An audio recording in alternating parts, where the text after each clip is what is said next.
Are there any particular aspects about sexual health that you more often get asked about? And why do you think these are issues for staff? This is a big question. Unfortunately, particularly if you're looking at young people with additional support needs, any kind of learning difficulty, and that includes autism, relationships, sexual health and parenthood can sometimes be more reactive than proactive. That means that a young person may get no information at all until somebody thinks there's a problem, and then you're into crisis management. It usually happens at the start of puberty. So the things I will get asked about mostly are girls who think they're bleeding to death because they're starting a period, and then there are sensory issues around sanitary protection and personal hygiene.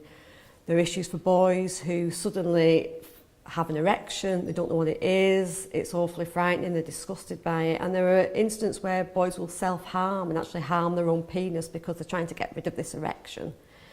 There are issues of young people plucking out body hair, pubic hair, because they find it distasteful. And another key one during puberty is masturbation. That must be my number one topic that people ask me about. Boys and girls masturbating more frequently. Now, masturbation itself isn't an issue if you go and do that in a private place, but if you're doing it in the classroom or on the school bus, or if you are doing it so frequently that it gets in the way of other activities, or you're rubbing up against things. Sometimes people rub up against the side of the bed or a wheelchair or something, and it can be very, very sore. Then those are causes for concern and need to be addressed. So if we just take those examples to start with, there are several issues for the school and for other people involved.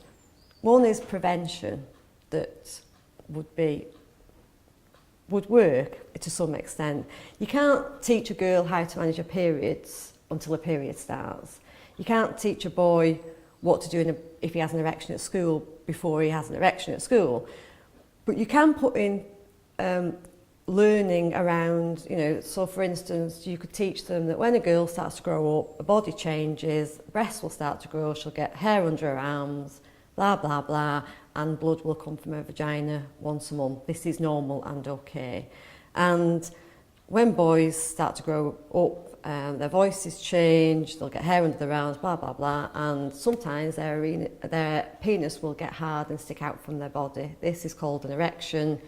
After a while, the erection will finish and the penis will become soft again, and this is normal part of growing up.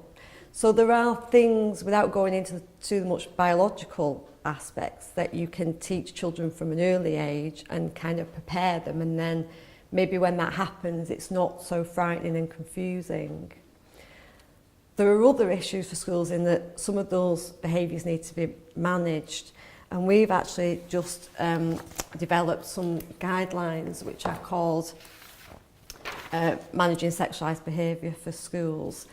And that's written in conjunction with the NHS and with the local education authorities for Stirling, Clackmannan and Falkirk. And the idea behind that is really to get schools, instead of just looking at, well, this young person is masturbating, let's put a stop to it, although that needs to happen, it needs to be in an appropriate place. It's also looking at the needs of that young person. So why are they behaving like this? What help can we give them? So, is it that they need diversionary tactics? Do they need to use that energy and that frustration by doing some other activities? So another issue for schools and for other people is attitudes and values. So I'll give you a couple of examples of other things people talk to me about. So let's, for example, say we've got a 14-year-old boy in a school and he's trying to touch the breasts of the teacher assistant. That teacher assistant may decide that it's a bit embarrassing, but she doesn't really need to do anything about it because it's only Stephen, and really he just likes a sparkly top. And some people still have that attitude that young people, because they have some additional support needs, don't need these issues addressing, and they're almost that they're non-sexual, and it doesn't really matter. And that's a completely wrong attitude, because if that young man then goes and touches another student in the school or somebody out in the public domain, that's a sexual offence and it needs to be addressed. And equally, sometimes I hear people say, oh, well, my daughter, you know, she's 15, but she still likes to hug men and sit on the knees. But it's not sexual. And I think we need to get over this. It is sexual. You know, her hormones are racing just the same as anybody else. It doesn't mean she wants to have sex with those men, but it means that she's attracted to men. She likes the look of them, she likes the smell of them, she likes the feel of them.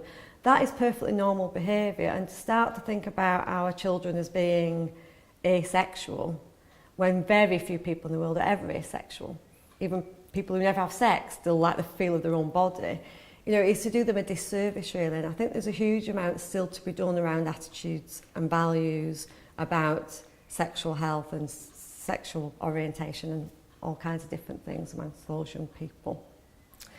So those are really the things that come up at schools. There's a couple of other things just worth mentioning, and these sometimes come from organisations once young people have left school. So you might get a young person who reaches 17, 18, 19 and suddenly they meet somebody and they've got a boyfriend and a girlfriend, which is great. And then I've got parents contacting me or any other organisation saying, have you got any information we can give them on, you know, how to manage a relationship, whether to have sex or not, condoms, sexual infection. And it's almost like they've got all this information that they're trying to throw at this young person. Now, the implications for school is that they should have been teaching about that already. That person shouldn't be learning this information for the first time.